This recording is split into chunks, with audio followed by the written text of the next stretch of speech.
Central limit theorem. So law of large number is directly dealing with the estimation of parameter. That means we try to estimate parameter. What does it means that we don't, it simply, we are talking about estimation of parameter. That means we don't know about the distribution of uh, distribution of a random variable, associated random variable. So if we don't have any information about the distribution of random variable, that means either probability mass function or probability density function, then we can't calculate expectation and variance that happens to be parameter. So what we have to do, we apply some kind of measurement technique. That means somehow we do measurement of that random variable, that means distribution of random variable, and through that measurement we try to estimate the expectation or mean of the actual random variable. That is the target. So we do here estimation. So you can say that large sample theory do estimation of parameter from a given set of data or given copies of random variable, and from there you will see that when our sample size would be very large, then the actual that estimated value would be converged to actual value of the parameter. That is the theory of large law of large number. And there are two type of law of large number. One would be weak law of large number. Another would be a strong law of large number. A strong, simply it means that you need to put some a strong condition there. So first I would discuss about weak law of large number, then I will go to discuss about a strong law of large number, and if time permits, we will discuss about central limit theorem as well. So central limit theorem directly it will discuss about CDF of the uh, distribution, CDF of the random variable. Okay, so first we need to understand here the sample mean. That means it is one kind of estimation of estimator of uh, what we call it mean or expectation. So sample mean, or you can say that it is a point estimation. You can say that. So if you are having a sequence of random variable, then we can define with the help of that sequence of random variable. We can, and sequence of random variable is what? Suppose we are having a random variable x, but we don't know the distribution of this one. So what we do? We try to measure the distribution from some non-distribution. So first, first thing that x1 through that we try to measure, from second trial we try to measure x through x2, likewise we are getting in the process of measurement, we are getting that same thing, we try to measure through different trial. Okay, so in every trial we got some kind of random variable, associated random variable, and we know we are having information about these xi's. So it is giving what? It is giving a sequence of random variable, and suppose we perform that trial in independent way, then we can say that x1 x2 up to xn, all these would be independent in nature.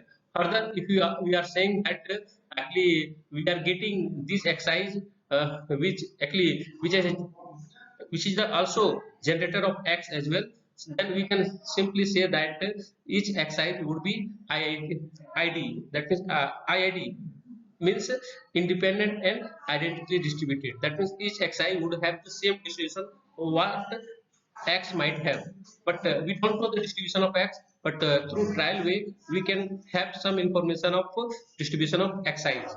So that's using the idea or information of this measurement, this measured random variable, we can talk about something about x, this unknown random variable x. And that is the idea. So first concept in that process we are defining sample mean. It is one kind of point estimation of the actual mean. So consider x be a random variable for which we don't know mean. What is the mean of that? That one is unknown to us. We don't know because we don't know the distribution of x. That's why we can't calculate mean of the random variable x. So what we do? So we go for some measurement and consider that x1, x2 up to xn, it denotes an independent repeated measurement of x. So we don't know distribution of x, but we do measurement of x. That we might think in that process that x is coming from some probabilistic model, and we are repeating that model in such a way. In first trial we are getting x1, in nth trial we are getting xn. Okay, so that means we know about these xi's. Now based on this exercise, so and the process we have measured, so we can say that x1, x2, x3, all these are independent and are identically distributed. Why? Because all these are coming from the same source, same model. That's why we are saying that xi happens to be independent and identically distributed. That means all xi is having same distribution, same mean, same variance, everything same. Okay, with also it is having same PDF as well. Now, based on this observation, so we are having observation, or we can say that measurement. You have already able to measurement. You can define a new random variable that we are calling it mean, mean or sample mean. So we are defining sample mean. How? We are summing all these n copies of random variable measurement, n copies of measurement, and dividing by n, and it is giving a sample mean, 1 point estimator. Later we will see that whether it is consistent or not. So it is a sample mean of the sequence that can be used to estimate actual estimation, what we call it mean or expectation of x. So we try to estimate expectation of x through this sample mean. Definitely it would be what, not exactly equal to expectation of x, but we would be very near to expectation of x. So we can compute. So this measurement sample mean, we are having information about xi. So that's why we have also information about sample mean. So if you are having information about sample mean, then we can easily calculate the expectation of sample mean and variance of sample mean. And why we are calculating this, we will try to see that whether these are having some kind of correlation with this expectation of x or not. So, and also we have to see the effectiveness of this sample mean as an estimator of expectation. That means expectation, this sample mean should be a very good estimator of expectation of x, this unknown expectation of x. That's why we need to calculate expectation and variance of sample mean. And suppose variance is 0, it simply says that when it will be 0, when sample mean is very near to just at the expectation, then that time it would be 0. So we will see those things here. And one more important thing, as I just practical visualization, I would like to say that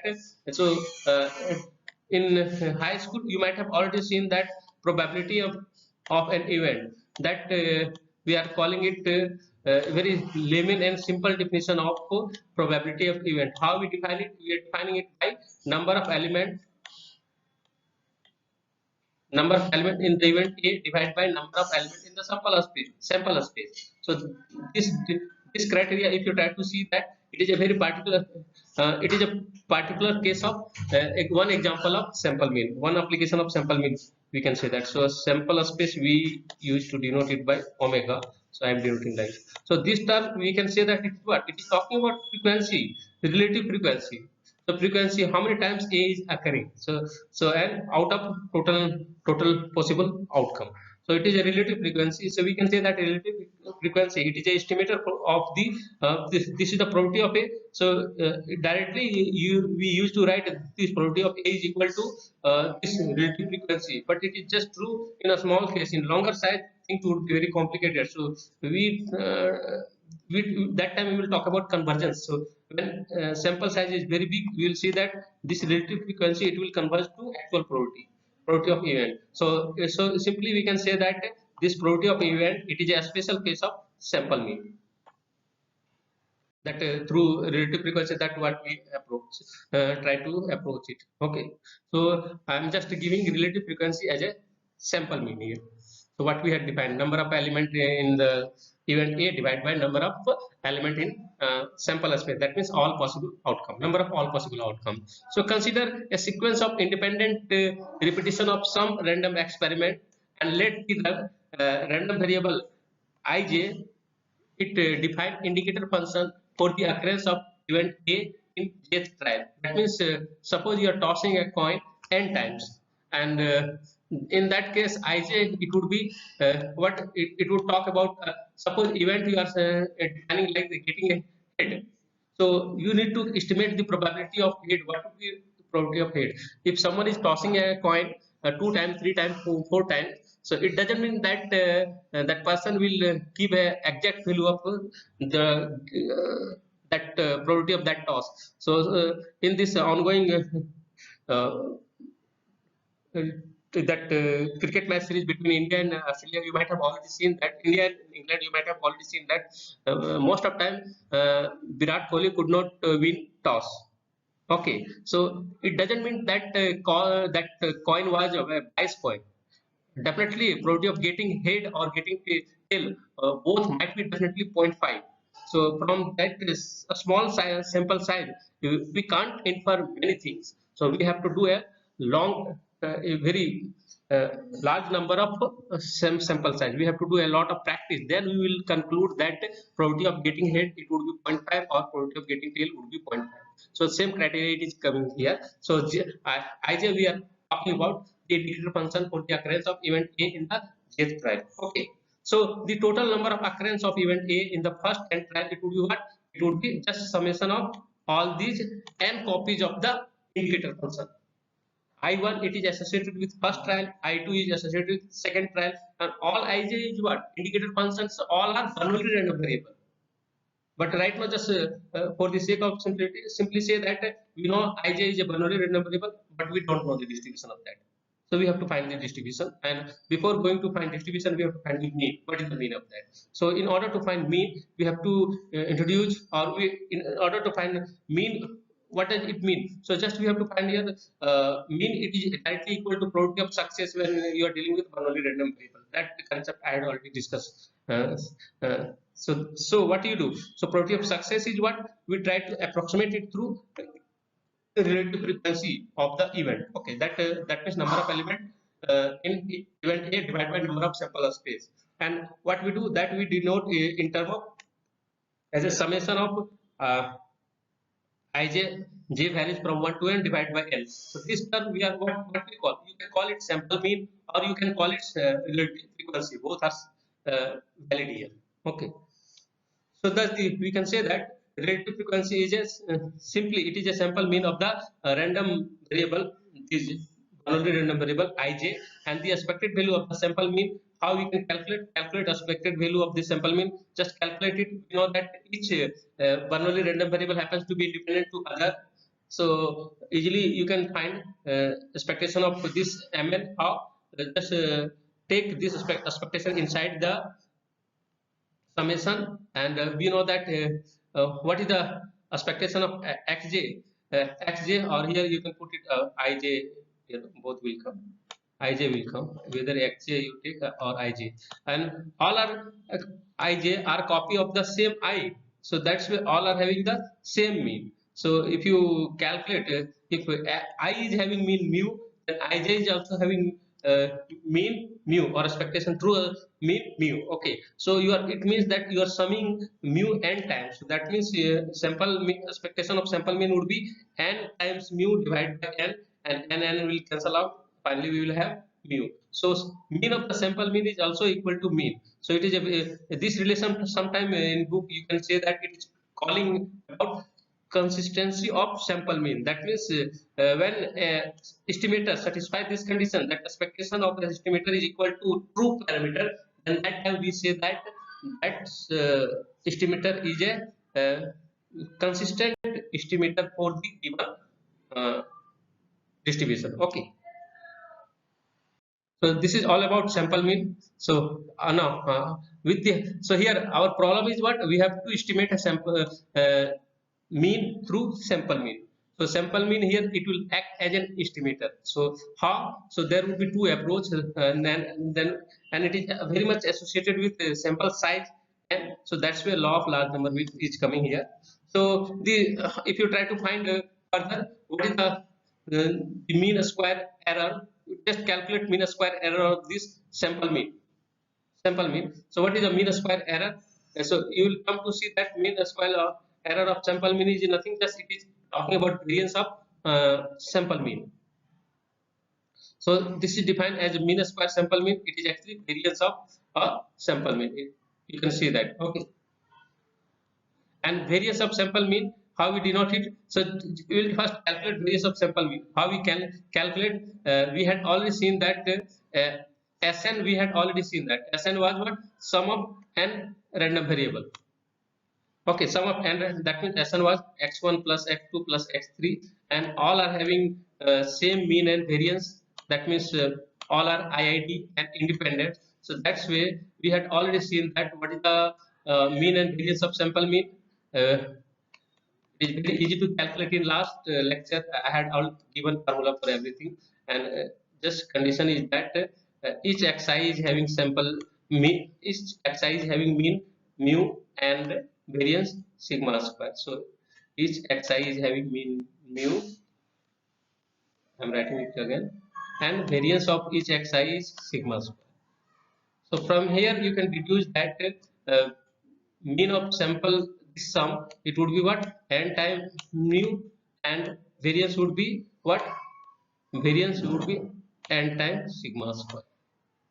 Okay, so easily you can calculate the mean of this sum Sn. What would be it? Just I can say it is one kind of recap that in last class we had already seen that. So expectation of this sum is n times mu. Okay, and variance of this sum, it would be what, it would be variance of Sn. This calculation again, if you are having any issue, you can look back to last lecture and things will be clear. Variance would be n times sigma square.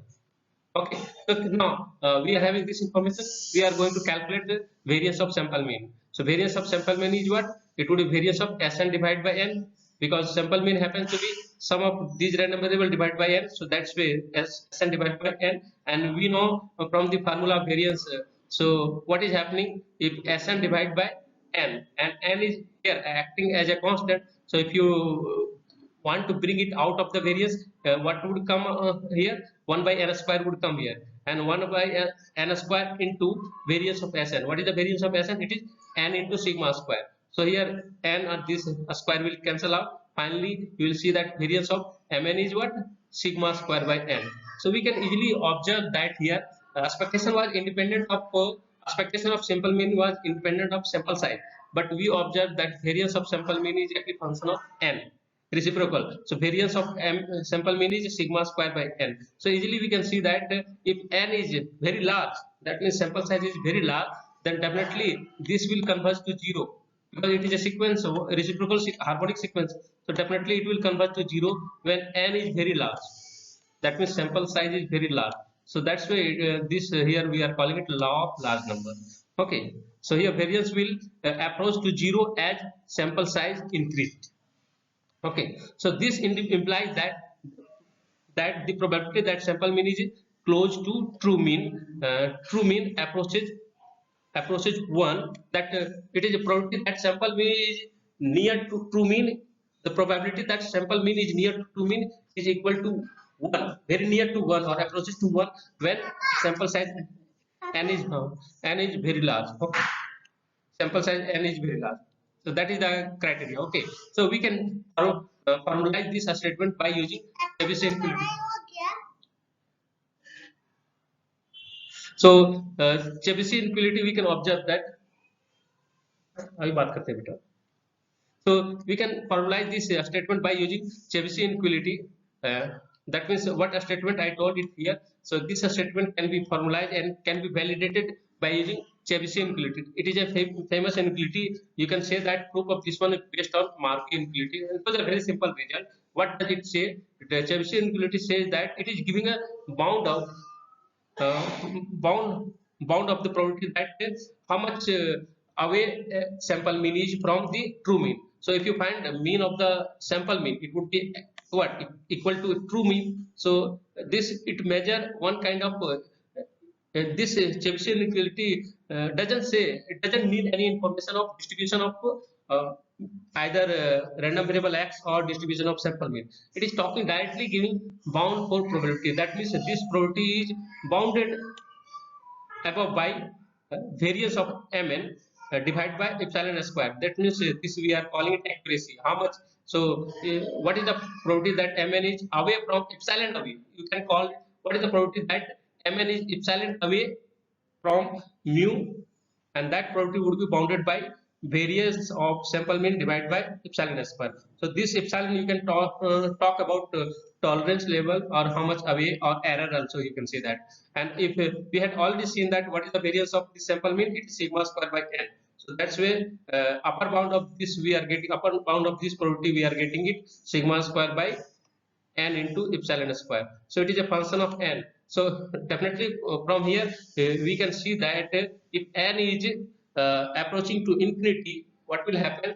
This probability, that means n is approaching to infinity, means this quantity it will approach to 0 when n tends to infinity. So due to that, this probability becomes 0. If this probability is always what, greater than equal to 0, probability is always non-negative, and it is when n is approaching to infinity, then this probability, this bound is approaching to 0, and hence we can say that this probability will approach to 0. That means probability that mn is away from true mean, sample mean away from true mean is 0. That means what does it? So in complement we can say that actually sample mean is very close to true mean. So that is the concept. So its complementation I have already written here. That means if it is bounded above by this one, then we can say that the sample mean is within epsilon bound, epsilon distance of true mean. This probability, what is the probability that sample mean is within epsilon distance of true mean? That probability we can say that it is bounded below by this quantity. So when n tends to infinity, this probability, this bound, it would be, but it becomes 1. So we can say that we are almost certain that the sample mean it will converge to true mean in probability. So all these are convergence in probability. Okay. So here first I will talk about a few important things what are coming here. So one important thing is coming epsilon. Okay, that epsilon we are saying that error, yeah, or that for any choice of error and the probability, this probability we are saying 1 minus, I have written, I should write it only 1 minus delta, but delta is dependent on epsilon and sigma square. Epsilon happens to be that error, what tolerance level you want, and n happens to be sample size, and sigma square is what, it is the variance of the distribution. Okay, true distribution. So we can select the number of sample size, we can select various sample size, so that within epsilon of the true mean, the probability would be either this 1 minus delta, or it would be greater than 1 minus delta. Okay, so this that means our sample mean is epsilon, within epsilon distance of true mean, that probability would be what, either it would be equal to this 1 minus delta, or it would be greater than delta. Okay, and you can say that delta is high, it is a function of n. So we will see all these things here. So one example here I would like to take it. So a voltage of constant, but we are having a voltage of constant, but we don't know what is that value. Okay, so value we have to measure that value. So value we have to measure. So we perform several measurement. So xj is talking about actually the sum of desired voltage v, and that also includes some amount of noise nj. That noise is having a special criteria, that the noise is having zero mean. That's way if you are going to calculate mean of this measurement xj, then mean of this measurement would be equal to mean of this voltage. We suppose we denote it by x, so mean of this voltage. So that's where the noise we can consider it is having zero mean, and a standard deviation is 1. So 1 microvolt, or simply 1, we can say that here microvolt is the unit for a standard deviation. Okay, so in that process we can say that xj is equal to v time nj, v, and here v is unknown to us, and we want to calculate v. Okay, we have to calculate v. So we can't calculate here, actually we don't have direct approach to v. We can estimate v. We have direct approach about noisy measurement xj. So xj is a noisy measurement, so we have and due to noise, this is the noise. Okay, and we want to, from xj we want to estimate v. So how we can do this through law of large number. Assume that the noise voltage are independent random variables. So noise voltage happens to be, this nj happens to be independent. Generally it always happens, noise happens to be independent, but otherwise for simplicity we try to put an independent condition. Okay, so how many measurements are required so that this sample mean is within epsilon, that is epsilon equal to 1 microvolt of the true mean, that is within epsilon distance of the true mean, within epsilon, that means within epsilon ball of true mean, and with probability at this 0.99. So we have to find number of sample, what is the sample size, so with this accuracy and this probability, so that mn is within this accuracy. Okay, with this probability, what is the sample size? Here n is unknown to us, so here three things are coming here, three things you can compute in together. One is sample size, another is accuracy, okay, another is probability. Okay, one minus delta, what is the probability? So three things. So if any two are given, then third you can easily calculate. So what are given here in this question? Here epsilon is given, 1 minus delta is given. 1 minus delta is 0.99, epsilon is 1.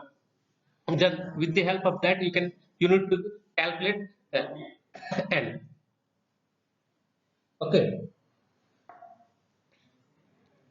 So for each measurement xj, it is having mean mu. You can from here you can deduce that because it is having nj is having mean 0. So mean of xj, it will be computed by just v only. Okay,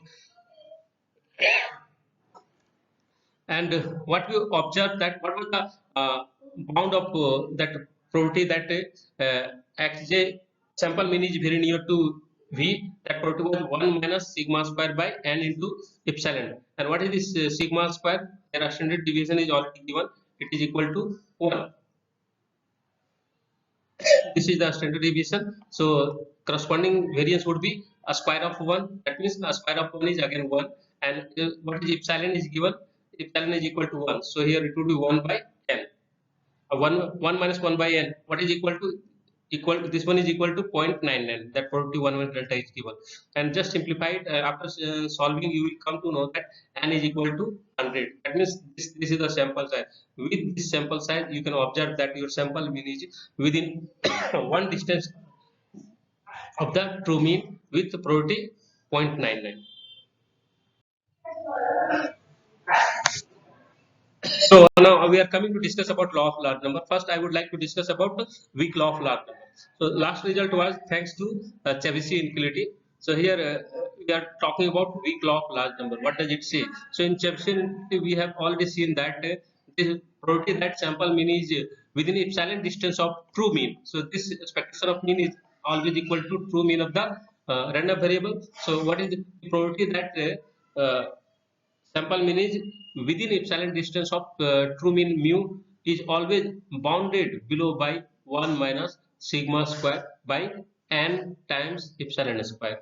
When we will take n tends to infinity, then in right hand side we can observe here this quantity, it will approach to 0 when n tends to infinity. So we can say that in long run this probability, it will take value, limiting value of this probability would be what, equal to 1. So this law we are calling it weak law of large number. This is the weak law of large number. Okay, the above inequality requires that xj have finite variance. What requirement is there here? So here we are talking about convergence of the sequence with respect to n. We never giving attention to sigma square and epsilon square. So what is meaning of that? Definitely these quantities sigma square and epsilon square must be what, finite number. Then we can talk about convergence of this sequence to 0. Okay, so it can be shown that this limit holds even if the variance of xj does not exist. So why, so this thing we can't explain from this law, that means this weak law of large number. For that we have to introduce some other statement, and that will come in the category of a strong law of large number. So what does it say? That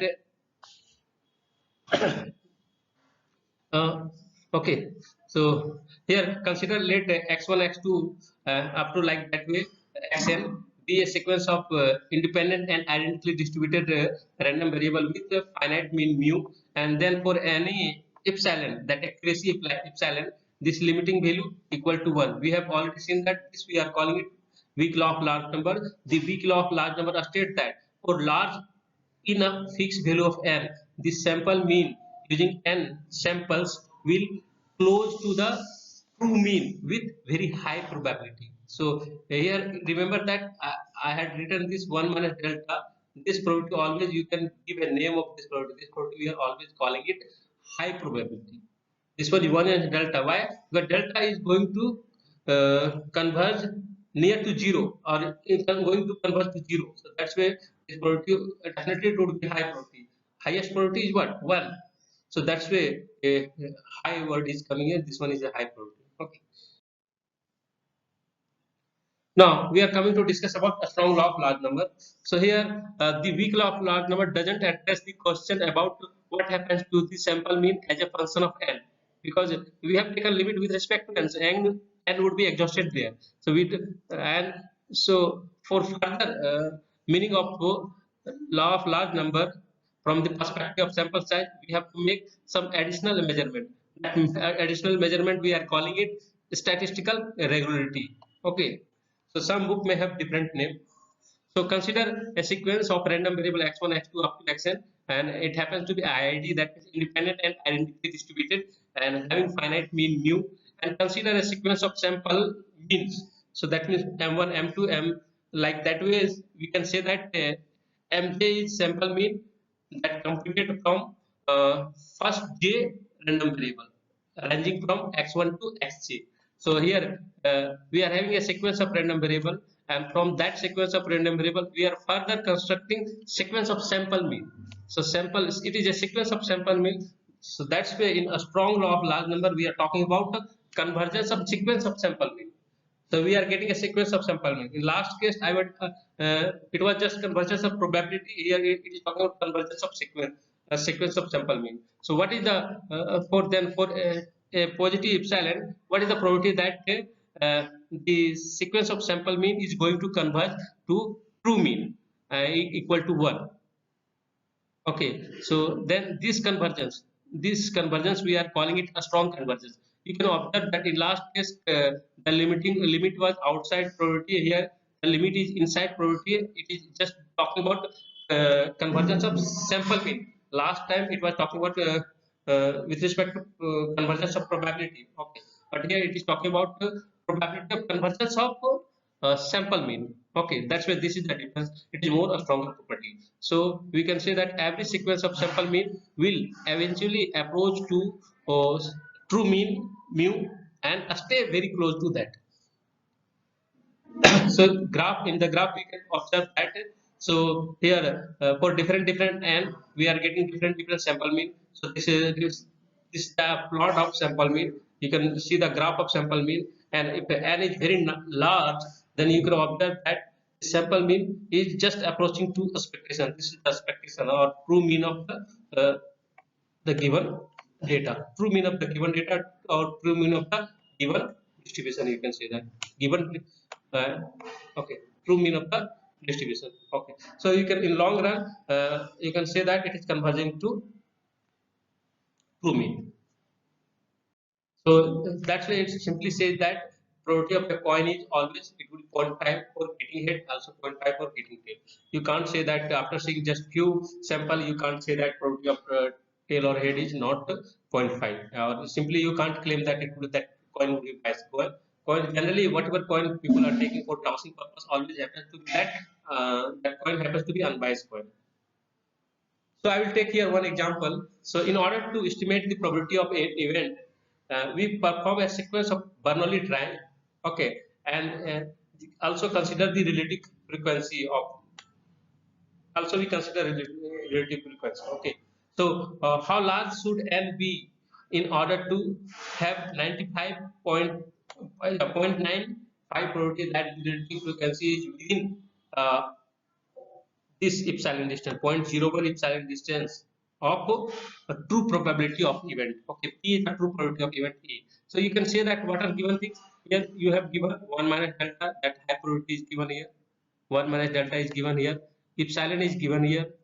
Then what is question here? What is missing here? N is missing. So we have to find this sample size. So we need to find sample size. As we know that relative frequencies happens to be a special case of sample mean or sample average. Mean and average both are same thing. So if we apply the weak law of large number to the relative frequency of an event, so in a sequence of independent repetition of random experiment, what we observe that we will observe this. That means in long run, this probability that the relative frequency is within epsilon distance of probability event, it will converge to equal to 1, and also it will satisfy a strong law of large number. That means probability that that relative frequency is going to converge to probability of event is equal to 1. So this one is a strong law of large number, this one is weak law of large number. It's satisfying both conditions. So we are having two tools to calculate n. So let we introduce here indicator function. So indicator function IA, it is talking about indicator function of A, and several times I have always what I have told that indicator function is what? It is Bernoulli in nature, it is Bernoulli in number. Then we have a variance of this x. Okay, this random variable x. What would be variance in terms of probability of success? In terms of probability of success, in a Bernoulli random variable, I had already told that here p is unknown to us. We don't know value of p, but we can define variance in terms of p. So variance happens to be p into q. Q is 1 minus p. So sigma square is actually what? P into 1 minus p, and p is here unknown. That's why if p is unknown, means sigma square is also unknown. We don't know variance. So here, however, what it is easy to show that this p is what? It is a quadratic function of this sigma square is a quadratic function of p, and if we try to plot this one graph, it would come like this way. Simplify this. If you simplify, it would be what? P square minus p minus p square. So it is a quadratic function which is having, it is concave in nature. So and p is taking value between 0 and 1. So plot the graph of variance versus p. So here in sigma square would come. So if you plot this variance versus p, so at p equal to 0, what is the variance? Variance would be 0, and at p equal to 1, again variance would be what? 0. Why? 1 minus 1 is 0. So 1. So it is quadratic in nature, inverted quadratic, and it is like this way. Here p is 0, here p is 0, here p is 1. So you can observe that. And if I am asking, this is quadratic in nature, what is the maximum value of this one? What is the upper bound? Maximum value of p minus p square. Maximum value, if you simplify, maximum value would be 1 by 4. So for this case, variance would have maximum value 1 by 4. At most, it can take value 1 by 4 when probability is between 0 and 1. Always probability happens to be between 0 and 1. So from here we can see that easily this probability that relative frequency is away from probability of event, epsilon away from probability of event. It is always bounded by sigma square by n into epsilon thanks to n square, thanks to Chebyshev inequality, and we know that it is largest value of sigma square is what? 1 by 4. So further this inequality will be bounded above by 1 by 4 times n epsilon square. Now, so we are getting a upper bound that relative frequency is away, epsilon away from true mean. So we will apply here limit concept. So with accuracy, this 0.01 and the high probability 0.95. So we try to say that this is the bound, we will equate with bound. So this one high probability is equal to this upper bound 1 by 4 n epsilon square. And we here we know the value of this high probability. Also we know the value of epsilon. 1 minus delta is always happens to be high probability. So what we know that 1 by delta, 1 minus delta, also we know epsilon square. Just then solve it, and we will see that value of m we are getting it 50,000. That means after sample size 50,000, you will observe this accuracy with this probability, this high probability. Okay. As it can be noted that Chebyshev inequality keeps a very close bound, very not close bound. It is giving a better bound than Markov inequality. what Markov inequality used to give. So, but this bound further can be modified using other inequalities. So those are part of higher semester course. I am not going to cover that. That you can explain with the help of measure of concentration and very standard kind of inequality, probabilistic inequality. So I am not going to cover that. Just I will stuck up to Chebyshev inequality in order to understand law of large number and get the bound. So next part of this lecture is central limit theorem. So first I would give a motivation of central limit theorem. Then other that explanation I will cover in next class. So what is motivation of central limit theorem? Motivation. So suppose we are having n copies of a random variable. That random variable we don't know the distribution of that random variable. So central limit is talking about directly distribution. What is the distribution of a random variable? Here we are not talking about what is the parameter. Actually, we are talking about what the distribution. What is the simple question would be there? What is the difference between central limit theorem and law of large number? So in law of large number, we are talking about our sample mean is going to converge to true mean mu in probability. Convergence happens in probability. So in probability. So that one is talking about is sample mean happens to be estimator. So estimator, it is talking about convergence of estimator to true parameter in probability. Okay, but when we come to central limit theorem, it is talking about convergence of uh, distribution of the random variable to normal distribution. So that thing we'll discuss here. So distribution is what it means CDF, cumulative distribution function. Okay, so it is for law of large number that we had already covered. Law of large number is law of large number, LLN in short. I would like to write. Now here I am talking about the central limit theorem. So we are taking a sequence of IID random variable, that means independent identically distributed, and here mean is given. We don't need to estimate mean here. We are not going to estimate mean, and also variance is given here. That means we are not going to estimate variance, and what we have to estimate? We have to estimate what the distribution X is having, and consider a sum of these n random variable n measurements that we call it Sn, and then as n becomes large, you will see that the CDF of the properly normalized. So we need to normalize this sum. Normalization process, that means we have to subtract Sn by the corresponding mean, and we have to divide by corresponding variance of Sn, with a standard deviation of Sn. Then that would be normalized Sn. So this CDF of properly normalized Sn, it will approach to the CDF of Gaussian random variable. So this is actually main meaning of central limit theorem. Okay, this enable us to what does it do? It here we don't know the distribution of xi. I don't know, xi may have any kind of distribution. So but what we do, if you define a sum, then normalized sum is having a approximate distribution. What is that approximate distribution? It is Gaussian in nature.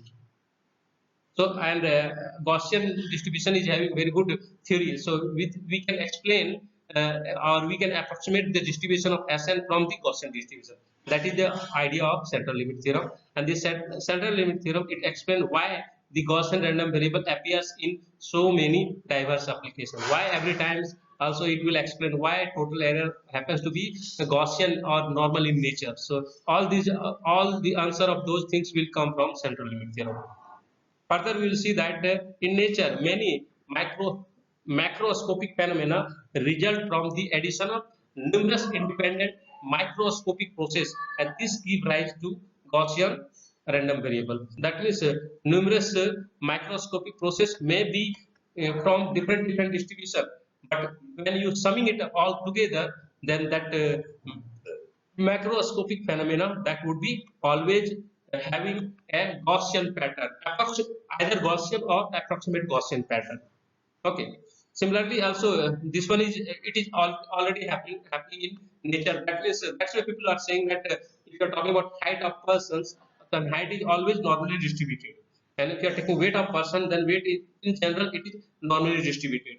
Similarly, that naturally happens. Similarly, in many man-made or in artificial world, artificial problem, we are interested in averages that often consist the sum of independent random variable. This again gives rise to the Gaussian random variable. That means sum would be Gaussian or approximate, some kind of approximate Gaussian it would be. So those things will be answered by central limit theorem, and in next class I will talk about central limit theorem. Also we will solve few problems related to central limit theorem. So regarding attendance, everyone just mark your attendance here in